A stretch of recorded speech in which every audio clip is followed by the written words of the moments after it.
So a really common concern that I hear in a psychiatry office is that of anger.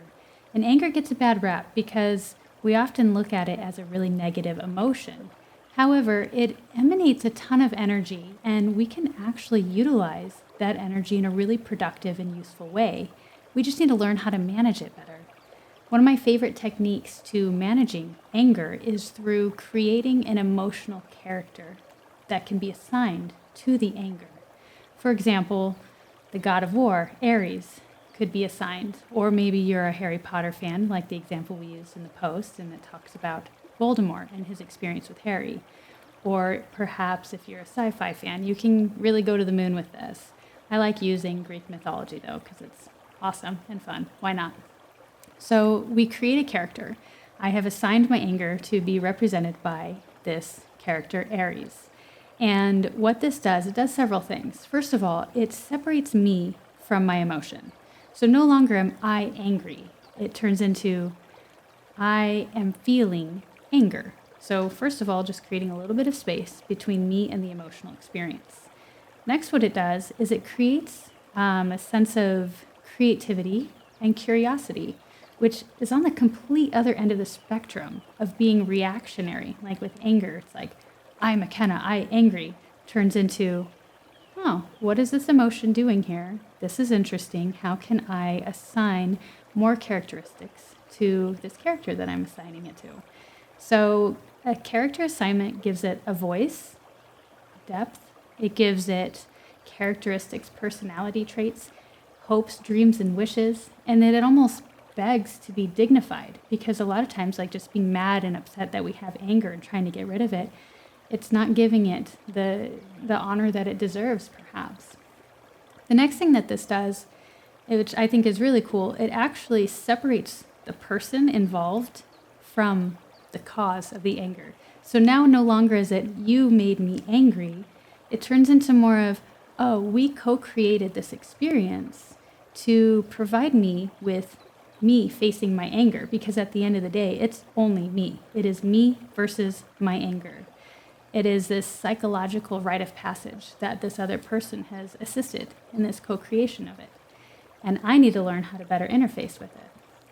So finally, all of these things turn into this opportunity for us to have this archetypal initiatory experience while we are moving forward, moving through with this anger, which makes it a little more purposeful. It goes from being like, oh, I just don't want to be angry, to what does this mean? What is this teaching me about myself? It turns into this psychological hero's journey. So continuing with the example of Ares, historically, I was a people pleaser, and I always wanted to diffuse conflict, and I wanted things to be like happy and nice and peaceful all the time. And I wasn't typically angry, like ever. And then once in a while, Ares would come out with a vengeance and was like, oh my gosh, what's all this stuff going on out here? There's boundary violations here and there, and what's been going on? And then, that's those people that suppress the anger for a really long time, and then it just comes out.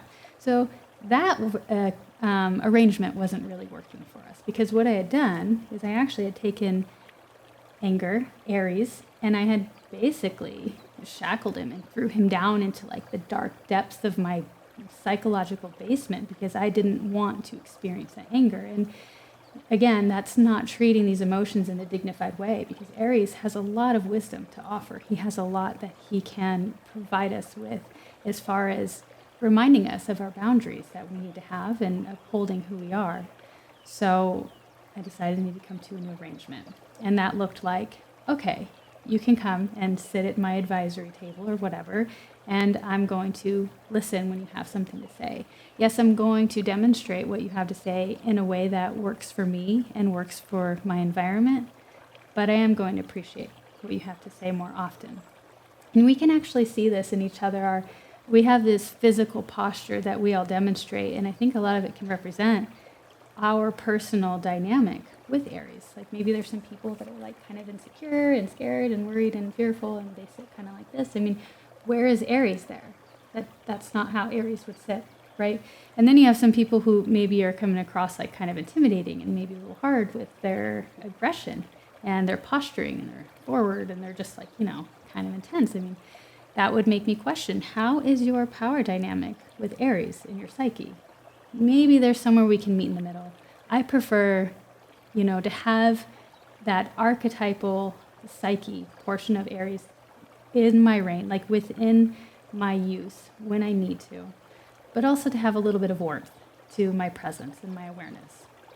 So this is a way that we can then utilize Aries, utilize our anger to give us a sense of maybe confidence, boundary upholdment, and in a dignified way, show him that we honor and appreciate him. We're not going to let him run the show, but he can come and hang out sometimes and teach us all of those wise things that he has learned and has to offer us.